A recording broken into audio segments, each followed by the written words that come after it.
Hello everyone. A to Z biology में आज आपका फिर से स्वागत है। एनिमल किंगडम सीरीज को आगे बढ़ाते हुए आज के क्लास में हम लोग फाइलम एनिलिडा के अंतर्गत आने वाले एक और अन्य प्राणी पर चर्चा करेंगे जिसे नेरीज कहते हैं। इसे क्लैम वर्म के नाम से भी जाना जाता है। लेकिन इससे पहले कि आप मेरे चैनल पर पहली बार आए तो चैनल को लाइक और सब्सक्राइब जरूर कर लीजिएगा ताकि आने वाले ऐसे ही हर वीडियो का नोटिफिकेशन आपको मिलता रहे। और अपना प्यार और सपोर्ट भी बनाए रखिएगा क्योंकि आपका सपोर्ट ही हमारा मोटिवेशन है। तो समय को ध्यान में रखते हुए आइए चलते हैं नेरिस। अगर नेरिस के सिस्टमेटिक पोजीशन को देखें तो इसका जो फाइलम है, यह फाइलम इसका है एनेलिडा। क्लास पॉलीचिटा। सब फाइलम सब क्लास जो है इसका इरेंटिया। फैमिली नेरिडी। जीनस नियंथिस या नेरिस और स्पीसीज इनका वायरेंस। तो आप इनके सिस्टमेटिक पोजीशन को अच्छे से देख लीजिए। यहाँ से कभी कभी सिस्टमेटिक पोजीशन से भी प्रश्न पूछे जाते हैं एग्जाम में। अच्छा, नेरिस जो होते हैं इन्हें सीपी क्रीमी या क्लैम वर्म या सैंड वर्म के नाम से भी जाना जाता है। यह एक विश्वव्यापी एवं समुद्रवासी पॉलीकीट है। ये बिल बनाकर रहते हैं जो 60 सेंटीमीटर लंबा तथा यू के आकार का होता है। अच्छा, जनन काल में ये अपना बिल त्याग कर सतह पर सक्रिय रूप से तैरता रहता है और इसकी यह अवस्था हेट्रोनेरिस कहलाती है। क्या कहलाती है? हेट्रोनेरिस कहलाती है। क्योंकि जब मेल और फीमेल जो नेरिस होते हैं वो मेच्योर हो जाते हैं सेक्सुअल रिप्रोडक्शन करने के दौरान, वो समुद्र सतह पर ऊपर तैरने लगते हैं और उनकी यह अवस्था हेट्रोनेरिस कहलाती है। अच्छा, ये कैसे होते हैं? 40 सेंटीमीटर लंबे होते हैं और शरीर कैसा होता है? लंबा होता है, पतला दुबला, द्विपार सममित बायलिटरल होता है। देख लीजिए यहाँ पर एक नेरिस का स्ट्रक्चर दिया गया है। यहाँ पर टेंटिकल्स, आई, टेंटिकल्स, प्रोस्टोमियल फ्लैप, पेरिस्टोमियल सेराई, प्रोस्टोमियम, पेरिस्टोमियम। और यहाँ पर देखिए पैरापोडिया इनका लोकोमेट्री ऑर्गन है। This is important. इनका लोकोमेट्री ऑर्गन क्या है? पैरापोडिया। अच्छे से आप देख लीजिए। और इन्हीं पैरापोडिया पर छोटे छोटे स्पाइक्यूल्स टाइप के सिटीज होंगे और लास्ट सेगमेंट में एनस और anal segment, anal cirri. Body somites देखिए यहाँ पर सेगमेंट, यहाँ पर बॉडी सेगमेंट यहाँ पर दिया गया है यहाँ पर।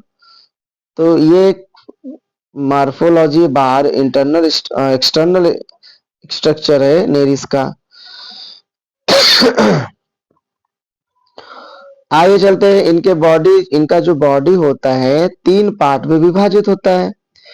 पहला हेड, सेकेंड थर्ड और थर्ड है पाइजिडियम या एनस या गुदा जिसको कहा जाता है। और इनका जो ट्रंक होता है 80 से 200 खंड का होता है। इनका जो सिर होता है ये पेरिस्टोमियम और प्रोस्टोमियम 2 भागों में बटा होता है। अच्छा, इनका जो बॉडी वॉल होता है ना, ये भी 4 लेयर का बना होता है। First layer cuticle, second epidermis, third musculature और पेरिटोमियम।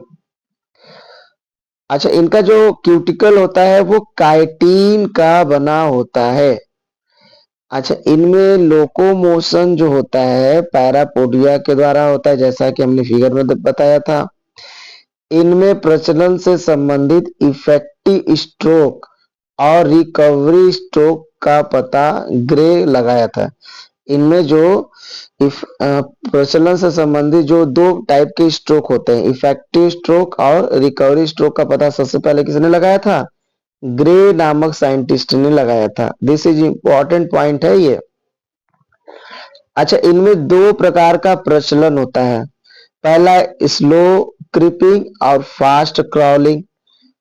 स्लो क्रीपिंग जो होता है ये केवल पार्श्व पादों द्वारा होता है और इनमें जो फास्ट क्रॉलिंग होता है पार्श्व पादों के साथ साथ बॉडी मूवमेंट भी इसमें रहता है, देखने को मिलता है।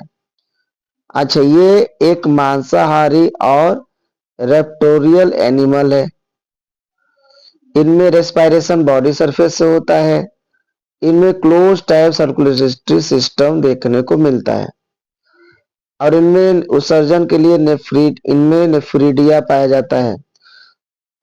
उत्सर्जन के लिए नेफ्रिडिया ऑर्गन्स पाए जाते हैं। लेकिन इससे पहले कि आप मेरे चैनल पर पहली बार आए हैं तो चैनल को लाइक और सब्सक्राइब जरूर कर लीजिएगा। आइए आगे चलते हैं, इनमें और क्या खास दिया है। नेरिस में सुविकसित तंत्रिका तंत्र भी पाया जाता है। ये एक लिंगी होते हैं, लेकिन कुछ जातियां द्विलिंगी होती है इनकी। और ये लैंगिक रूप से परिपक्व एक ऐसा कृमि जिसमें एटोक और एपिटोक दोनों भाग होते हैं, तो इसे हेटेरोनेरिस के नाम से जाना जाता है। मतलब कि लैंगिक रूप से अगर दोनों मैच्योर हैं, जिसमें दो अवस्थाएं एटोक और एपिटोक देखने को मिलता है, उसे हेटेरोनेरिस कहा जाता है। अलैंगिक से लैंगिक में परिवर्तन एपिटोकी कहलाता है। ये प्रोसीजर क्या कहलाता है? एपिटोकी। अगर कोई भी नेरिस क्या होता है, इनमेच्योर है और उसके बाद वो मैच्योर प्रोसेस में जाता है, तो इस पूरे प्रोसेस को एपिटोकी।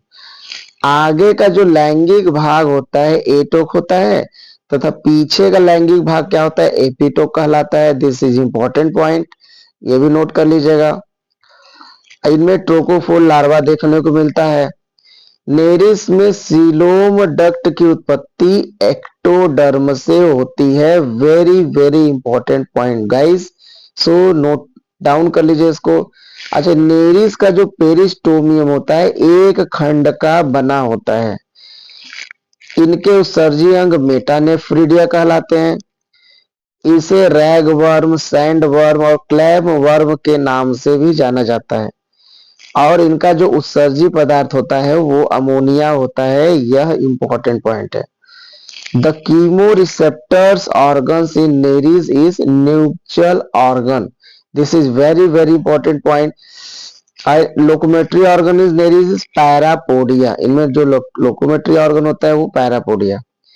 आई होप कि आज का क्लास आपको पसंद आया होगा। अगर पसंद आया तो वीडियो को लाइक और सब्सक्राइब चैनल को जरूर कर लीजिएगा, ताकि आने वाले हर वीडियो का नोटिफिकेशन मिलता रहे। Thank you for watching A to Z biology. Bye bye guys.